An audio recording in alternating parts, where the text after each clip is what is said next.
friends, how are you? Today I will be going to start a new lecture with a new topic, new chapter. It is sequence and series.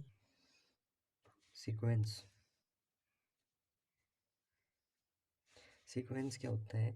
कोई भी arrangement हो जाता है, एक digits का कुछ arrangement हो गया, नम किसी अल्फ़ाबेट का कुछ अरेंजमेंट हो गया, उसको कहा जाता है सीरीज। जैसे कि 1 5 6 7 8 10, ये हो गया एक सीक्वेंस। अगर इनके बीच में कोई लॉजिक है ना, अगर इनके बीच में कोई लॉजिक है तो इसका मतलब ये क्या बन जाता है, एक सीरीज बन जाता है। अगर इनके बीच में हम किसी भी दो गैप के बीच में, अगर हम 5 के और 1 के बीच में कोई भी यहाँ पे रिलेशन ढूंढ लेते हैं, कोई लॉजिक है इसके बाद में इस डिजिट के आने का, इससे बाद में इस डिजिट के आने का, तो ये एक सीरीज बन जाती है। सीरीज हमारे पास कितने तरीके की हो सकती है? सीरीज हो सकती है अर्थमेटिक सीरीज,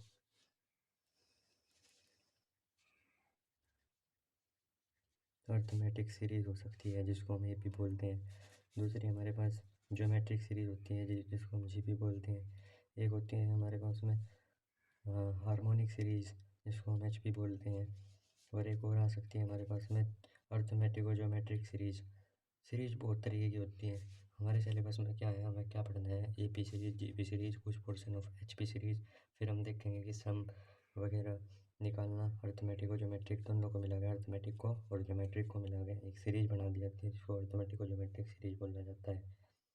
ठीक है, ये वाली सीरीज हमें पढ़नी है, ये हमारे टॉपिक्स हैं। तो हम देखते हैं अब, जैसे कि हमारे पास आ जाता है कि एपी के अंदर अर्थमेटिक ज्योमेट्रिक सीरीज, एपी के अंदर हमारे पास क्या है। तो उनसे सीरीज अर्थमेटिक को प्रोग्रेशन में होगी, अर्थमेटिक प्रोग्रेशन में सीरीज कौन सी होगी? वो सीरीज जिनके बीच का डिफरेंस सेम आएगा, मतलब उनका डिफरेंस जो होगा वो कॉमन होगा। जैसे कि कोई सीरीज आ जाती है 2 4 6 8 10 12, इसके बीच का डिफरेंस हमेशा 2 2 है। कहीं पे भी देख सकते हैं हम, इसके बीच में 2, इसके बीच में 2, इसके बीच में 2, इसके बीच में 2, इसके बीच में 2, उसको जो डिफरेंस है सब में कॉमन है, इसलिए इस डिफरेंस को बोल देते हैं हम कॉमन डिफरेंस, कॉमन डिफरेंस। और इसको डिनोट कर देते हैं हम डी से, जो कि ये A1 है हमारी, ये A2 है, ये A3 है, ये A4 है, A5 अप टू AN तक है ये। ठीक है, तो हम कॉमन डिफरेंस डी कैसे निकाल सकते हैं? AN माइनस 1, यानी कि किसी सीरीज में ज्योमेट्रिक अर्थमेटिक प्रोग्रेशन की किसी भी सीरीज में अगर हम वो कर रहे हैं, किसी भी एक टर्म में से उससे पहले वाली टर्म अगर हम माइनस कर देते हैं तो हमें मिल जाएगा कॉमन डिफरेंस। ठीक है, अगर हम देख लेते हैं, जैसे कि हमें एक सीरीज़ दे दी गई, ठीक है, जैसे कि हमारे पास ये एक सीरीज़ है A1 A2 A3 A4 up to में AN तक है ये। अगर हमें इसका क्या निकालना है, इसकी हमें nth टर्म ये वाली निकालनी है, तो इसका फॉर्मूला हमारे पास आ जाएगा N इक्वल्स टू में A प्लस में N माइनस में 1 इंटू में D। ठीक है, ये ऐसे निकलेगा हमारे अगर यह जो AN टर्म लास्ट टर्म है तो इसके लिए भी फॉर्मूला यही हो जाएगा A प्लस में N माइनस में 1D। ठीक है, इसमें D जो है कॉमन डिफरेंस है दो के बीच का डिफरेंस, A जो है फर्स्ट टर्म है हमारी A1 फर्स्ट टर्म, और जो इसमें N है वो टोटल नंबर ऑफ टर्म्स कितनी है उस AP में वो। ठीक है, I hope you understand it. ये आ जाता है हमारे पास में sum of nth term. Sum of nth term हम कैसे निकल लेंगे, n अपॉन में 2a प्लस में n माइनस 1 इंटू में d। ये है nth टर्म का फॉर्मूला। अगर हमारे पास में दे रखा है हमें क्या, अगर हमारे पास में फर्स्ट और लास्ट टर्म है तो हम सम ऑफ ए पी कैसे निकाल सकते हैं, n अपॉन में 2a प्लस में l, ये फर्स्ट टर्म प्लस में सेकेंड टर्म, और कितनी टर्म है उसका अपॉन में 2। ये है हमारे पास में कुछ फॉर्मूले ए पी के। अब देखते हैं हम जीपी क्या होता है। जीपी जो है ज्योमेट्रिक प्रोग्रेशन, जीपी देखते हैं। जीपी में क्या है, जैसे कि हमारी पहली टर्म ये है, दूसरी टर्म ये है, तीसरी टर्म ये है, चौथी टर्म ये है, अप टू AN तक चल रही है हमारी टर्म। ठीक है, अगर हर एक दो टर्म के बीच में एक कॉमन रेशियो होगा, हर एक टर्म के बीच में कॉमन रेशियो होगा, जैसे कि A2/A1 इक्वल्स टू होगा A3/A2 के, इक्वल्स टू होगा A4/A3 के।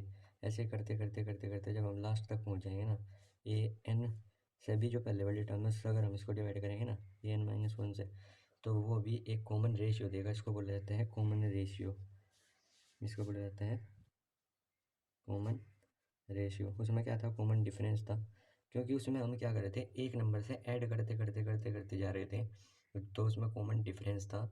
इसमें जो है हम एक नंबर से कॉमन नंबर से मल्टीप्लाई करते हुए जा रहे हैं, इसलिए इसमें है कॉमन डिफरेंस, कॉमन रेशियो। इसको हम डिनोट करते हैं और से रिप्रेजेंट इसको हम करते हैं, ठीक है। ये है r equals to A2/A1 A3, ठीक है।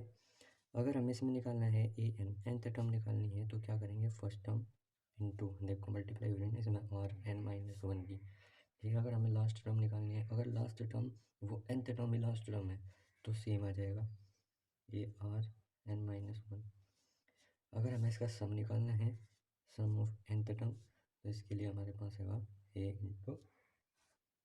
इंटू r⁻n-1 अपॉन में r-1। अगर r बड़ा है 1 से, ये चीज़ देखनी पड़ेगी हमें अब, अगर r बड़ा है 1 से तो होगा ही, अन्यथा नीचे वाला जो है ना डिनोमिनेटर, ये चेंज हो जाएगा, ये आ जाएगा, पूरा फॉर्मूला ऐसे आएगा 1 माइनस r आ जाएगा। अगर r लेस देन 1 है तो होगा ये काम। अब आ जाता है हमारे पास में, अब क्या देखेंगे हम इसमें, अगर इन्फिनिटी तक का सम निकालना है, कोई सीरीज़ दे दी, जैसे कि मैं इसको इस सीरीज़ को an तक का ख़त्म ना करके इन्फिनिटी तक का कह देता कि इन्फिनिटी तक का है, तो क्या इसका सम नहीं निकाल सकते, हम निकाल सकते हैं। इसके लिए हमारे पास फॉर्मूला है A/1 माइनस r, ये है इन्फिनिटी तक का फॉर्मूला सम निकालने का। सम है Sn, जैसे कि nth टर्म तक का सम, सारे की सारी टर्म को जोड़ते हुए चलेंगे, A1 plus A2 plus A3 plus A4 A plus up to an तक का, तो इस फॉर्मूले से निकलेगा। अगर r बड़ा होगा 1 से, अगर r छोटा होगा 1 से, तो ये फॉर्मूला इस्तेमाल करेंगे। अगर इन्फिनिटी तक का निकालना होगा तो a जो फर्स्ट टर्म है अपॉन पे 1 माइनस कॉमन रेशियो जो है हमारा, वो कर देंगे हम, ठीक है भाई। अब देख लेते हैं हम HP क्या होता है। HP हार्मोनिक प्रोग्रेशन, इसके कम ही क्वेश्चन मिलेंगे हमें, ज़्यादातर तो हमें मिलेंगे AP और GP के। हार्मोनिक प्रोग्रेशन क्या है, बस इतना समझ लो इसमें क्या है, कि जैसे कि जो हमारी टर्म्स AP में है ना, जैसे कि A1 A2 A3 A4, मान लिया ये 4 टर्म्स है हमारी AP में है, ये सारी की सारी किस चीज़ में है, AP में है। अगर हम इनका रेसिप्रोकल कर देना तो ये GP में बन जाती है, A1/A1 1/A2 1/A3 1/A4। अगर इसका HP से रिलेटेड हमें ऐसे ही क्वेश्चन मिलेंगे, जैसे कि प्रूफ करो ये टर्म दे रखी थी AP में, तो क्या ये टर्म HP में दे रखी है, LI होंगे इसमें HP में। अगर हम टर्म को उल्टी कर दे इसकी, तो ये जो टर्म है ना, जैसे कि हमें टर्म दे रखी है, ये टर्म दे रखी है हमें, तो अगर हम इनका रेसिप्रोकल कर देना तो वो AP में बन जाएगा, फिर हम सारे फॉर्मूले AP के लगा सकते हैं इसमें। बस इतना एक ध्यान रखो, और बत्ती याद रखने की कोई ज़रूरत नहीं है। अब आ जाते हैं हमारे पास में मीन कितने तरीके का होगा, हम HP का भी मीन निकाल सकते हैं, हार्मोनिक मीन, ज्योमेट्रिक मीन, और ये भी निकाल सकते हैं हम अर्थमेटिक मीन, ठीक है। अर्थमेटिक मीन तो सिंपल है, जैसे कि हमारे पास में क्या हो गया, जैसे कि 2 नंबर दे रखे हैं A और B, ठीक है। इनका हमें क्या निकालना है, अर्थमेटिक मीन निकालना है, तो उसको हम क्या करेंगे, दोनों को ऐड करके जितने नंबर हैं उससे डिवाइड कर देंगे, ये आ गया हमारे पास में अर्थमेटिक मीन। अगर हमें निकालना है ज्योमेट्रिक मीन, तो ज्योमेट्रिक मीन के लिए क्या करना पड़ता है, ज्योमेट्रिक मीन के लिए √AB, ये √AB नहीं होता, ये होता है A/B⁴ और हार्मोनिक मीन के लिए क्या होता है, n की मतलब है कितनी नंबर है, n अपॉन n, तो इसलिए 2 थे तो रूट ही लग जाएगा यहाँ पे। हार्मोनिक मीन के लिए क्या करना पड़ता है, हार्मोनिक मीन में लगेगा 2AB/A प्लस में B, अगर 2 का आएगा तो।